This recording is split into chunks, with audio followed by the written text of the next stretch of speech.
Hey y'all, it's your girl Boonie, and you're listening to the Boonie Breakdown podcast, your source for all things responsible and ratchet. All right, welcome to this week's episode. We have a great episode. We have a podcast fave, Ashley Cobb. She's back for another episode here at the Boonie Breakdown, and this time she's coming as an author.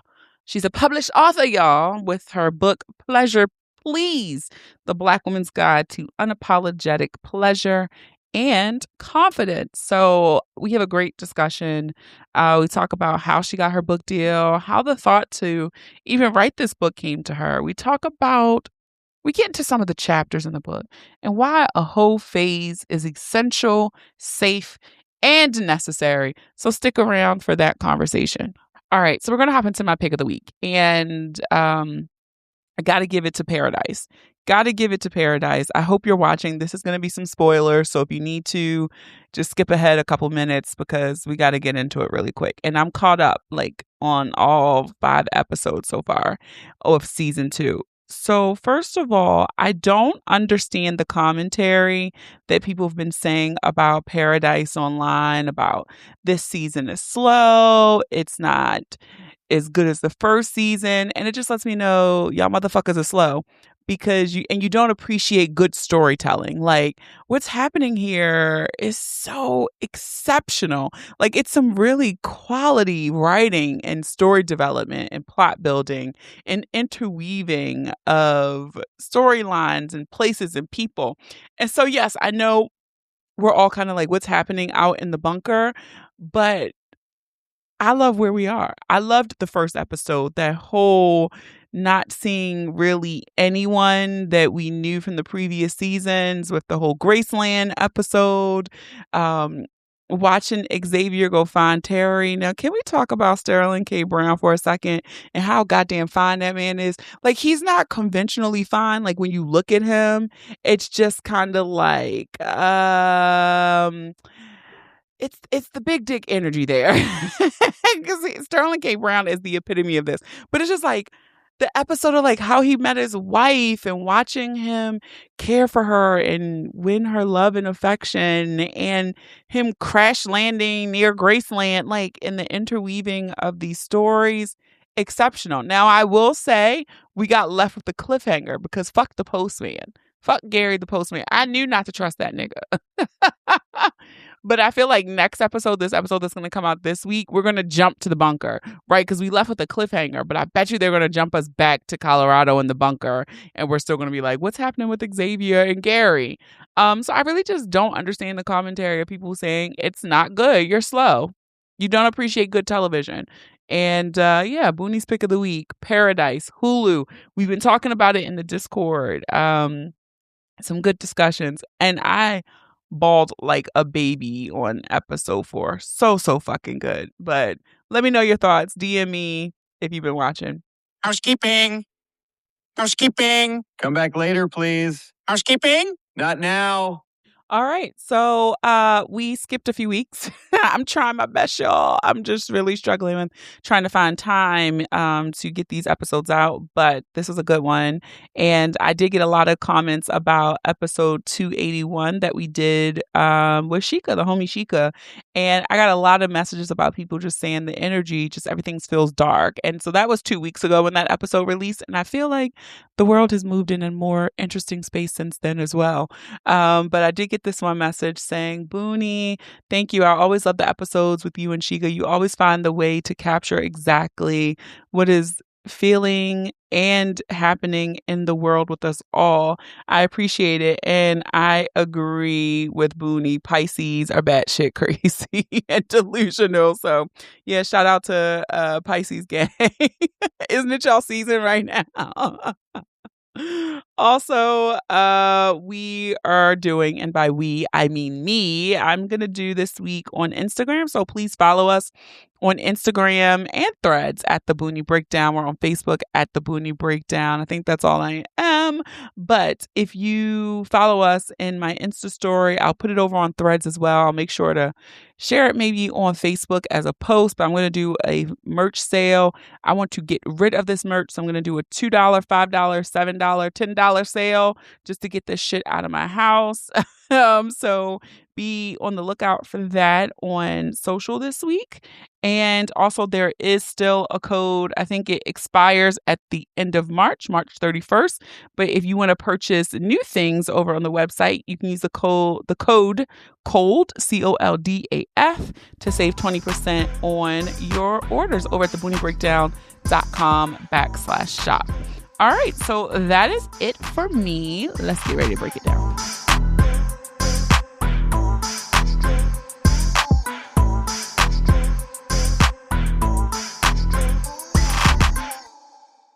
All right, y'all. We have, she's a friend of the podcast. She's been here several times. Hey, Ashley girl. Hey, How are you doing? How's life been? life is busy, but life is good. I know we're an author now. Yes, we're an author now. I wrote a book, like a real book that's like in stores. Like a real book. A real book. Like That on if- Amazon. Yeah, and if you go to Barnes and Noble, it's in Barnes and Noble stores across the country. Book. That's amazing. Did you always know you wanted to write a book? No, Was it something that just developed with the way things have been going? it just happened. Like I think so. I call her my mentor, but she's not really my mentor. Demetria Lucas. Mm-hmm.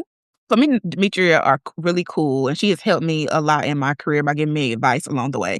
And I remember when she had her book, she has 2 books. When she had the first one, Bill in Brooklyn, and then when she heard her second book, I was like, this would be cute to have a book out, one day. And then one of my other friends, who's also from North Carolina, Candace Bimbo, when her book came out, I was like, oh, this would be really neat, So Candace was the first person that I knew that had a book, like that I knew personally that had Personal, yeah. And so the idea came. I didn't really put much thought into it, and then the people from Wiley Art is the publications that make the For Dummy books. Really, this was Oh, okay. they're known for. They make other books, but those are the books that they're known for. So they came to me. One of their agents came to me and was like, have you ever thought about writing a book? And I was like, I have. I haven't really put like a lot of serious thought into it. And so she was like, okay, so let's have a meeting. Let's see what we have here. And so that's how the book came to life. So I love this. had the thought, but it wasn't like something that I was actually like writing and shipping out to agents, and like I didn't do all of that. No. And like, how was the process of writing a book? Because people always tell me I have a book in me. And I'm just like, I'm not a writer. Like, I'm just good orally. So that's what he said.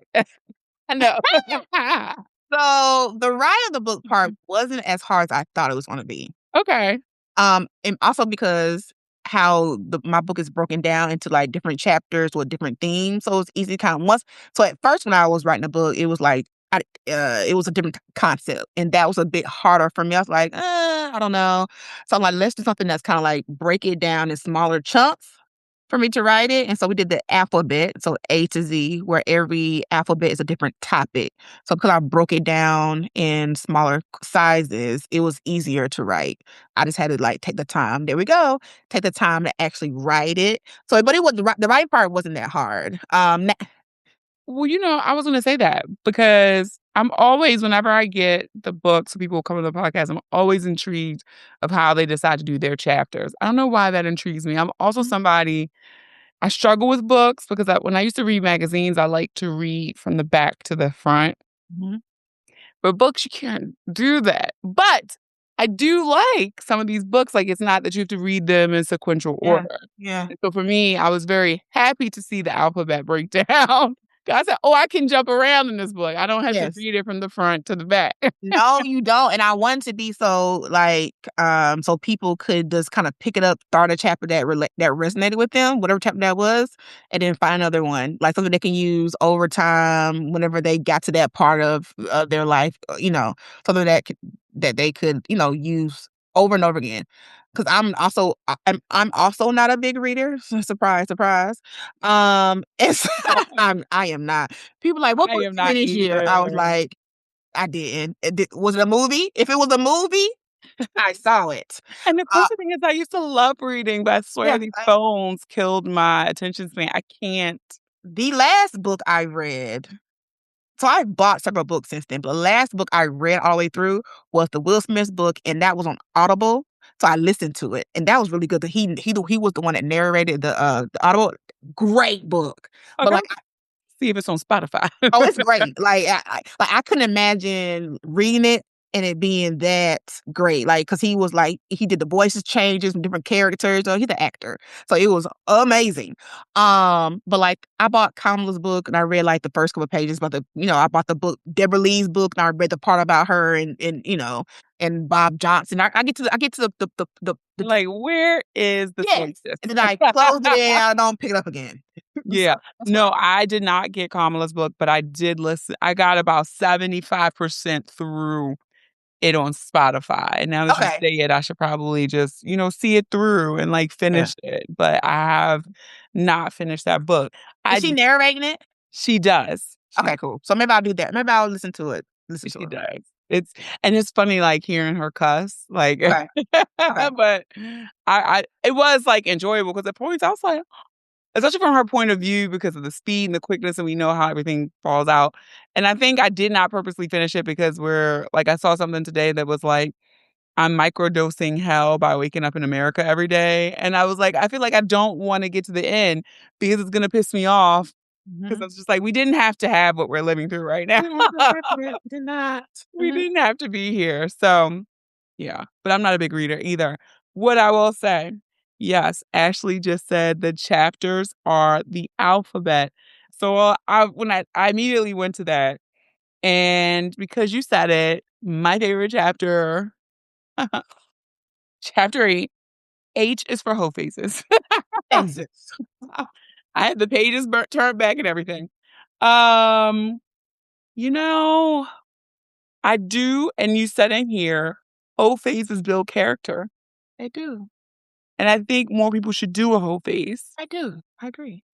And I hate the shame that is put onto a whole phase. Mhm. I vividly remember one of my whole phases. It was a 27. It was amazing. And I think it was in that whole phase personally that I could say is when I started to get some confidence under my sexual belt.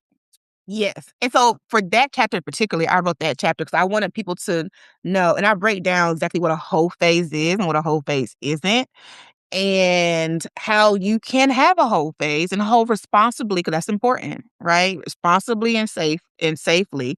But I wrote that because I wanted people to know that whole phase people think whole phases is just people just randomly fucking whatever comes by.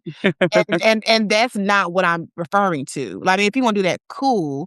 But I'm referring to the phase in life where you really are just kind of focused on you and your pleasure and not really focus on your partner or guy or whatever, right? You're here to like learn about you. And because women get horny too, right? Sometimes we just want Amen. casual sex too. There is nothing wrong with that. And so that's why in that chapter I talk about like the Amber what's her name? Oh, Amber Rose. Yeah. Amber Rose. Yes, I had a brain fart. The Amber Rose whole slut walk and all that stuff and how there's all this shame built into like what people say being a hoe is. So yeah, so that was a really good chapter, right? Yeah, no, I supported that. I tell people all the time, like, co-responsibly, but you should have it. I personally also feel like, the hormones post 40 are insane. And I think it is unfair to me Mhm. that somehow life has put me in a place where I'm not having sex. Yeah. But I feel like I'm going to come out of this in a whole phase because I will need to make up for lost Make up for time. lost time, child. Make up for lost time. Yes. Yeah. And I'm like, it's not right because my body is like, Mhm. have sex, have sex, have sex. But my mental is like, Mhm. not right now. Mhm. Not Mhm. right now. Mhm. But I'm gonna get back on the horse soon. Don't Mhm. y'all Get worry. back on horse. I need to see a man about the horse. Get on horse. It's it's plenty of men. I'm sure it's plenty of mans where you live. Plenty of mans. Get on the dating apps and find you a man. Are you on the apps? No. Are you dating? No. No, it's none of the so the only app I use is called Field. I've been seeing ads about this. What is this? Mhm. So Field is the app for people who have alternative lifestyles, who are like poly or practice ethical non-monogamy. So though that is what the app is for. Now, there are people on the app who also confuse ethical non-monogamy and poly for just fuck it.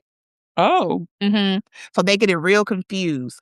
But yeah, so I've been on Field for a few years actually. Um, yeah, long probably since the pandemic.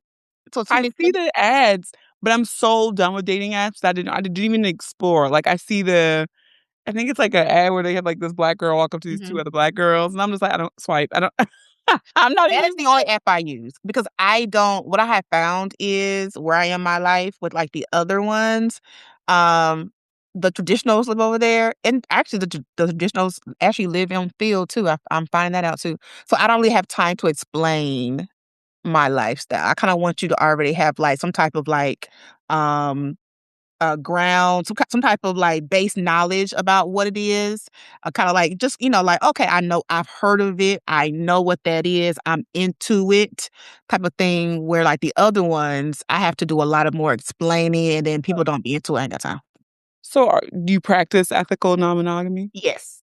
Okay, when did you start doing that? So apparently, according to my friends, I've been doing since I was in my 20s. Ah, According to my friends.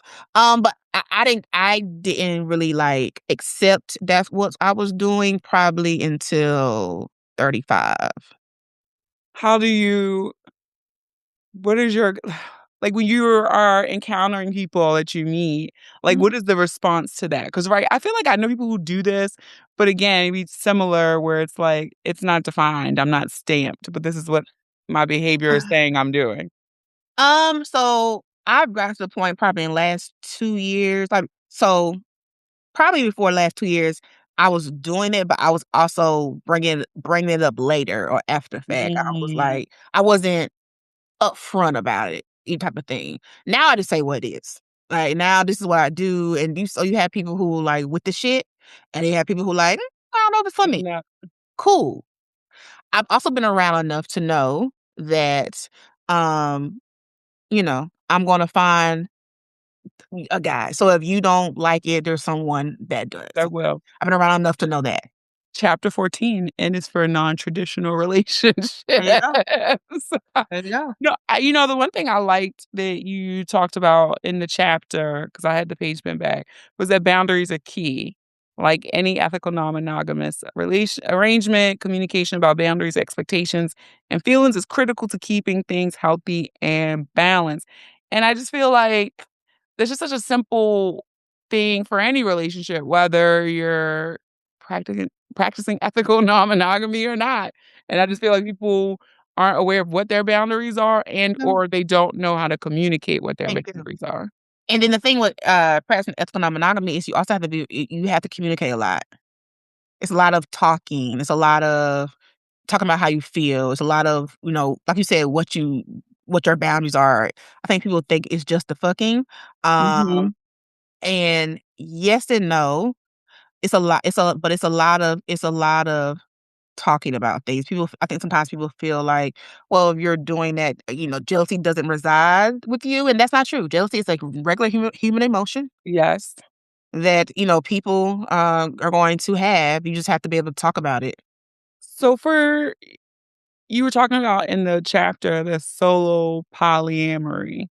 And that's Hmm. one that I'm getting a little tripped up on. Can you give Hmm. me a AB like a quick like 1, 2, 3 on that? Like, cause I don't get the solo part. Like, if you're saying you're polyamorous but you're solo, I feel like they contradict.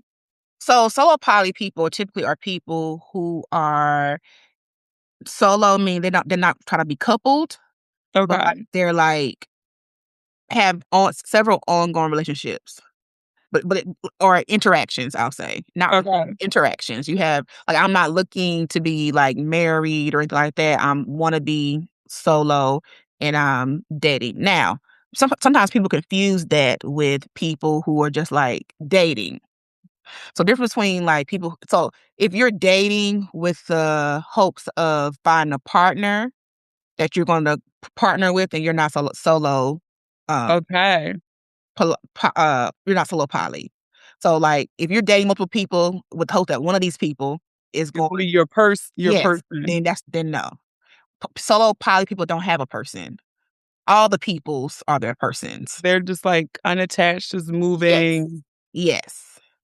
Hmm. So a lot of people confuse that, and they're like, "Oh, I'm solo poly," but you're looking. But as soon as you find your person, you're now, Ready to lock down. yeah. That's not what solo poly is. You are a monogamous person who's dating. That's what you are.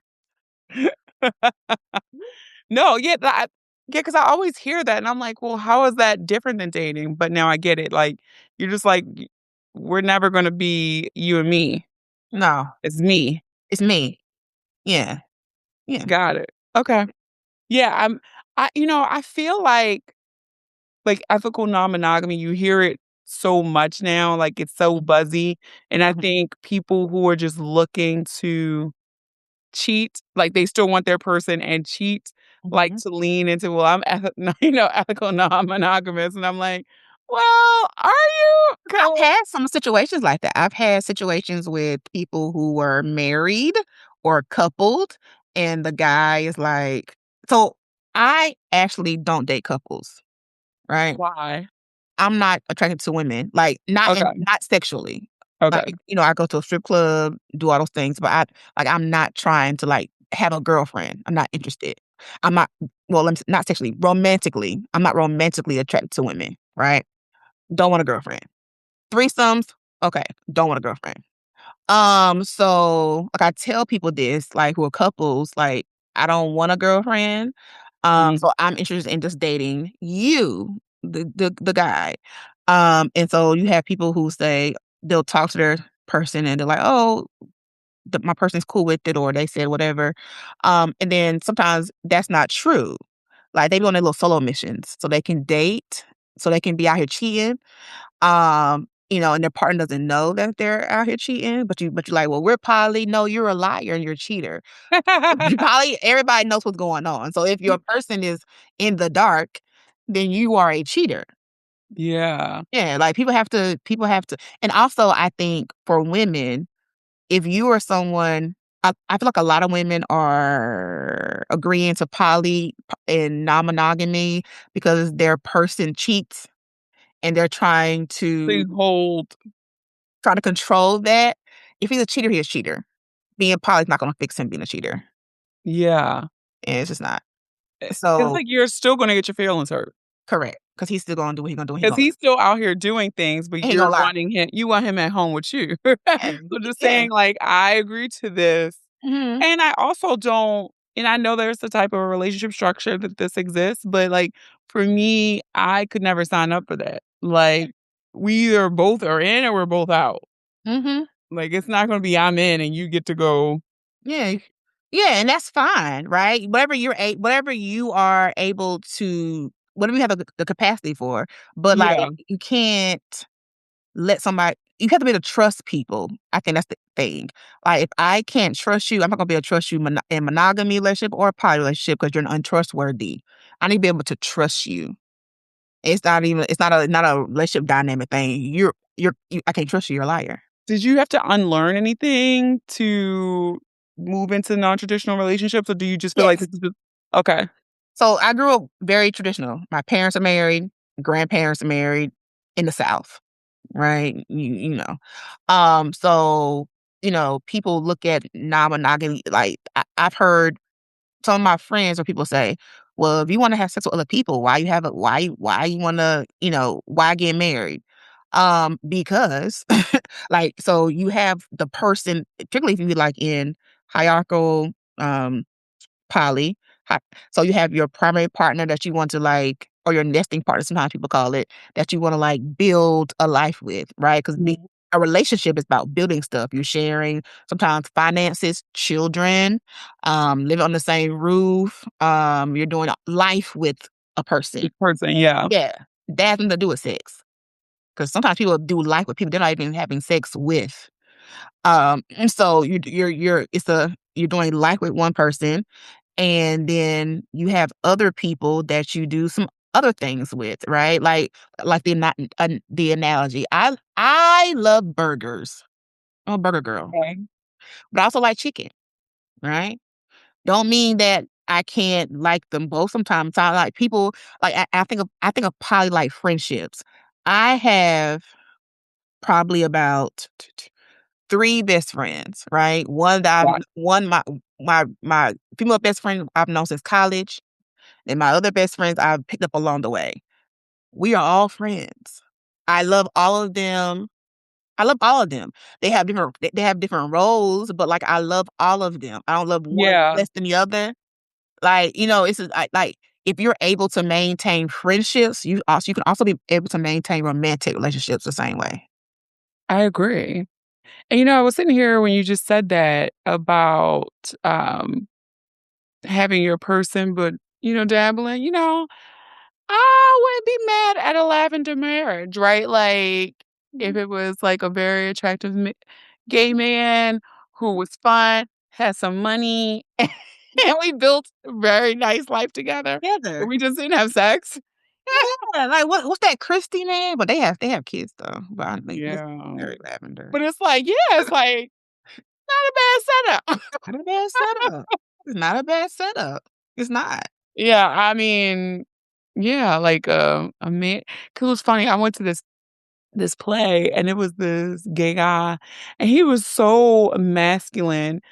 Because people usually equate Mhm. femininity to gay men, but he was so masculine, and he was fine as shit, and he smelled so good. So I'm standing next to him, I just kept sniffing. I'm like, oh my god, you smell so good. I'm like, oh, what's the like if I could marry him. But still Listen, get my back blown out by somebody yeah, else. listen, the gays down here in Atlanta, baby, they fine as fuck. Okay, fine as fuck. Like I told somebody, cause one of my best friends is a gay man in Atlanta, and so I go a lot of the gay events because he goes and he invites me, and so I told somebody I said if I was gay and a black man, baby, I would run to Atlanta, like run. You have them tall, short, with hair, no hair, beard, muscular, like feminine, masculine, like they're like bulky, like if any type of man that's any type of gay man you want, they're in Atlanta. Atlanta. Yes. I think too, because I went to baby's first ball. This is a couple years ago, Okay. and it was, like, definitely during the height of Pose, and me and my friend are like, "We gotta find a ball," so we go to one, and I've never felt more like a white man in my life. Like, just like I was like, I am the interloper here in this situation, and they could tell, like, you ain't gay, you not in the community, whatever. But as we got there, it was cute in the beginning, and then black people, the people, the niggas got there late, and I'm looking at like some of the men who walked through the door, and I was like, and I tapped my friend like, and I was like, that man here walked down the street, my neck would have broke. He in Tim's, and I'm like, Mhm, kick mhm, that jacket off, hit that nut walk. I said, "Oh my god!" Right. mhm. So yeah, I mean, if I could get a gay man like that to do a lavender marriage, sure, Sure. Now listen, sign me up. some of them like really are like I'm like, dang, like some of them really are fine, fine. And like you said, they're all not feminine. Like they They're very like not. you would not know some of them unless they just come to tell you. Yes, Eh, you would not. I mean, I was like I said, if I had seen that man and a couple of them just walking down the street, you wouldn't have told me they was at the ball. They was going to the ball. never. Yeah. Would not have known. Okay. Because you threaded this needle, you started talking about Mhm. Atlanta, and, I thought about you this week, and I said, "How timely for me to see this." I saw a reel that said PG County in Mhm. Maryland Mhm. had 8,000 new HIV and AIDS cases, Okay. and I can't remember the time frame, but it was not a long it wasn't, like, over a year, it was, like, 6 months or something crazy, like, Mhm. a very short time. Mhm. Chapter S is for safe sex. And how could I not have you come on here and not talk about this? But we know, like, you talked about in a former episode, you're on PrEP. Yeah. I am on PrEP, right? And so I'm on PrEP because I am single. I live in Atlanta, and I fucks, right? And I'm outside. I'm having a continuous whole phase, I'll say, right? And so it was important to me as someone who talks about sex and someone who is a sexual health educator to, lead by example. If I want other people to be safe or practice, well, there's no such thing as safe sex, but practice safer sex, then I needed to also do the things that I'm telling other people to do. And so I got on PrEP and on PrEP now since 2022. So how long's that been? 3 years? 4. Oh, Going on 4. 4 years. And so for me, it's important because, like, um, yeah, like, particularly in Atlanta and other metropolitan cities. So you have these high HIV rates, or that are higher in different places, and you want to be able to protect yourself. People assume that it's a certain type of sex or a certain type of person who gets Person. HIV, and it's not. Like, it's anybody who hunching, right? You hunching, and you can come in contact with somebody who HIV positive, and they may not know, or they may know it. Just don't tell you.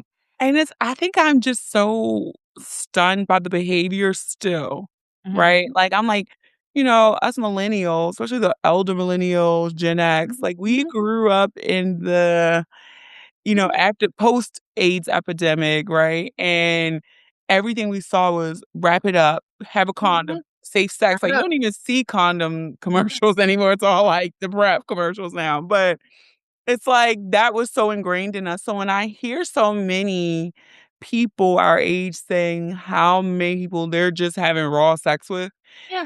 it People raw dogging. blows my mind.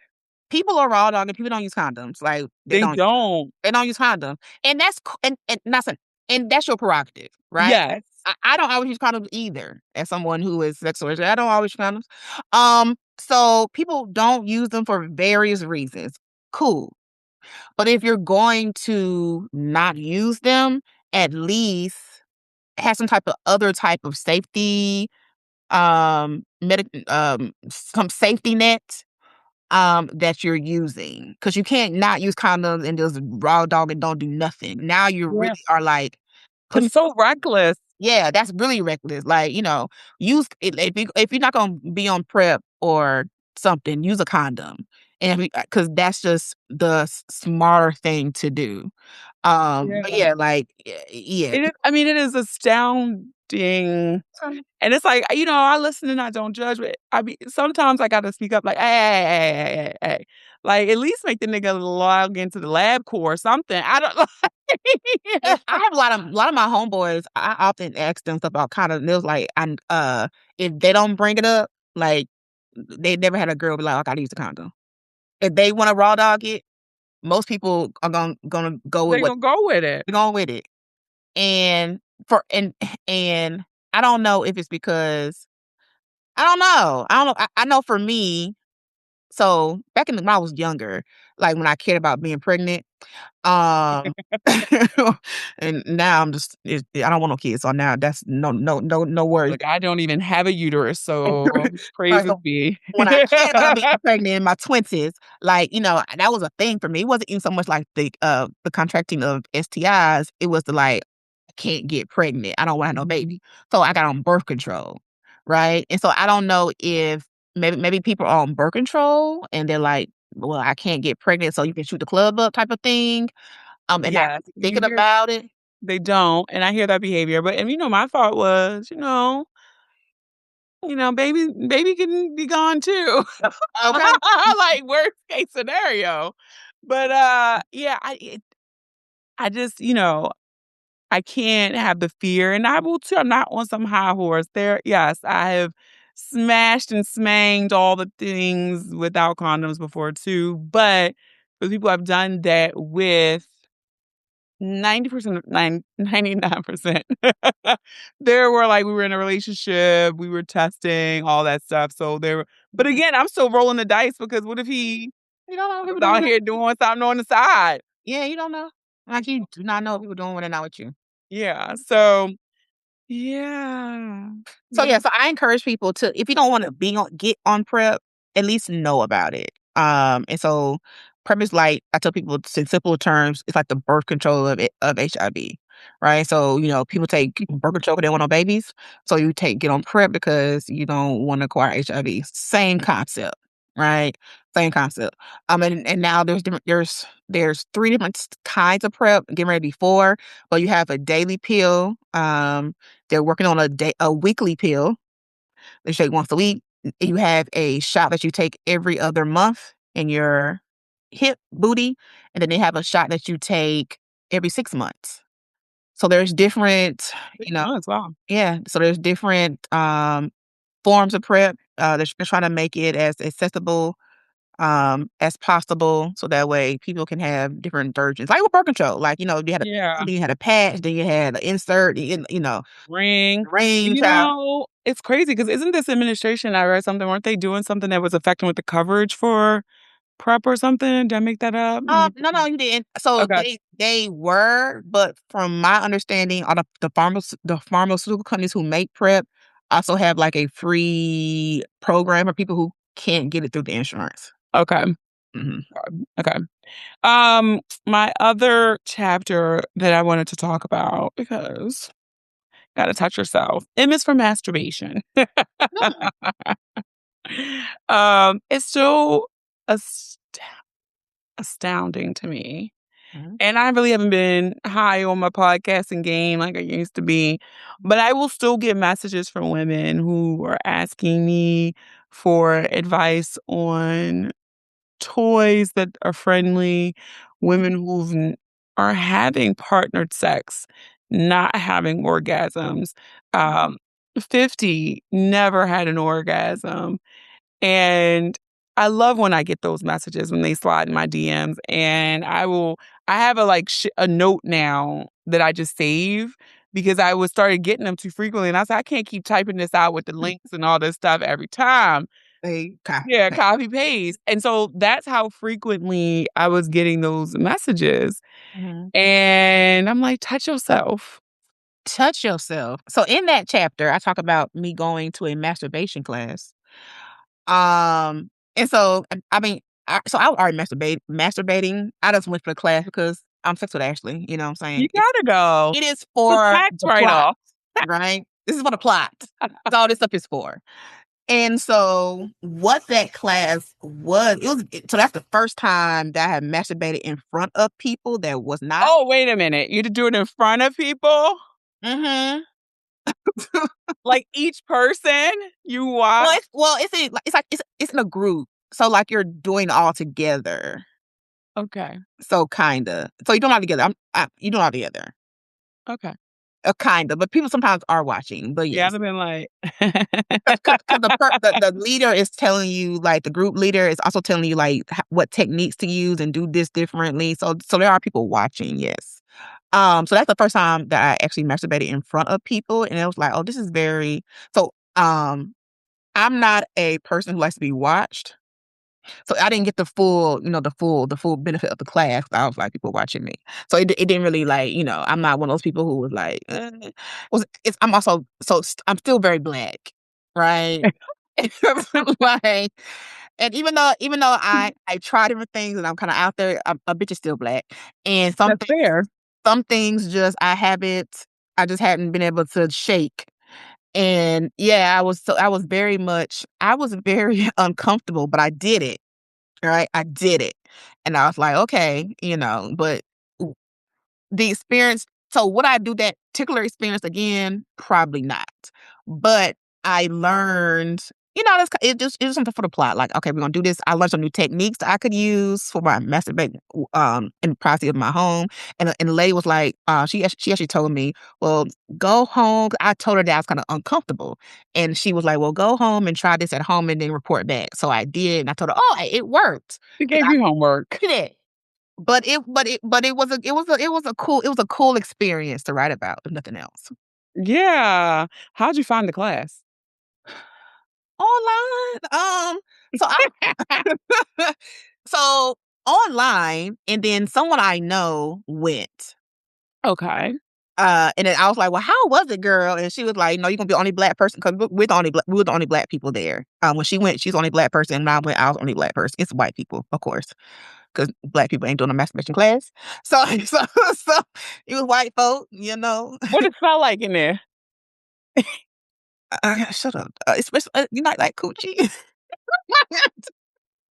Like coochie. Yeah, that I figured it would probably be no black people for you It in wasn't. that class. I was the only black person, and then my other friend who was black, she went like a year before I did, and she was the only black person too. This is in Atlanta. No.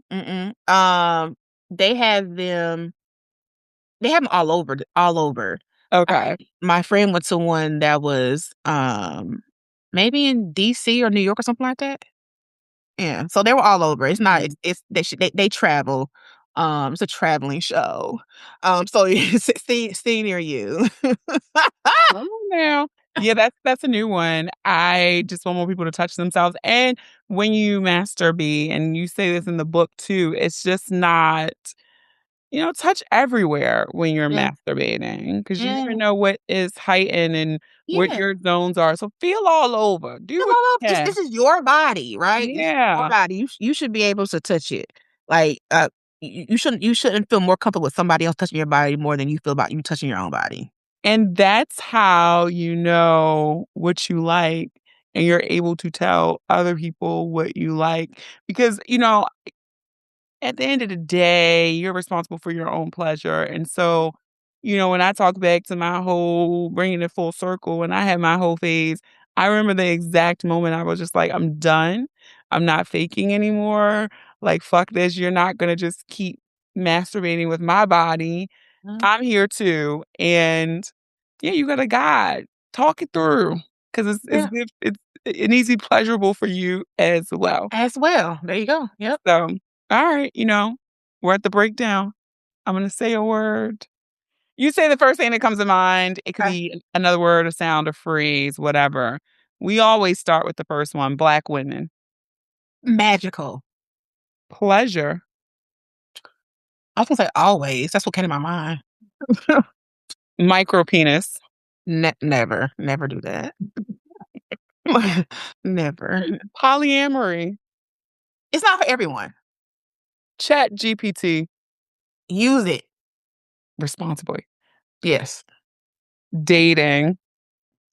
What working in my mind was trash, but Atlanta. love it. I love Atlanta. Last one. Hoes. Stay winning. That they do. They do. Ashley, tell the people where they can get pleasure, please, where they can find you on the internet and social medias. So I am on Instagram at Sex with Ashley. My website's also called Sex with Ashley. My book Pleasure Please is available on Amazon, Barnes and Noble, and everywhere books are sold. It's also in Books A Million and wherever books are sold. Yes, I got mine on Amazon. I will leave a review. I saw the call to action. I will leave a review. So I will link all of that in the show notes and on the BoonieBreakdown.com. So thanks so much for stopping in. Ashley, congratulations. Proud of you. It is an amazing accomplishment. Thank you. Be an author. I know being an author. Yesterday's price, not today's price. Clock it. Thanks, girl. Thanks for having me. All right, that is it for this week's episode. I want to thank our guest, Ashley Cobb, for stopping by. Please be sure to follow her, purchase the book, Pleasure Please, and also be sure to be on the lookout for her book tour coming up this summer, all right? And if you enjoyed this episode, I encourage you to listen, subscribe to the podcast on Apple Podcasts, Spotify, Amazon Music, iHeartRadio, YouTube, or any apps that you listen to your favorites on. Don't forget to drop them 5 stars over in Apple Podcasts and Spotify. I may just read your review on a future episode, all right? Follow us on all social media. Share the episode with those you love, those you don't love, those you fucking hate. I don't make these goddamn reels for nothing, okay? Have a dope-ass week. Stay healthy, stay safe, stay sane. Thank you for listening. And remember, the ratchet in me always honors the ratchet in you. Namaste. Until next time.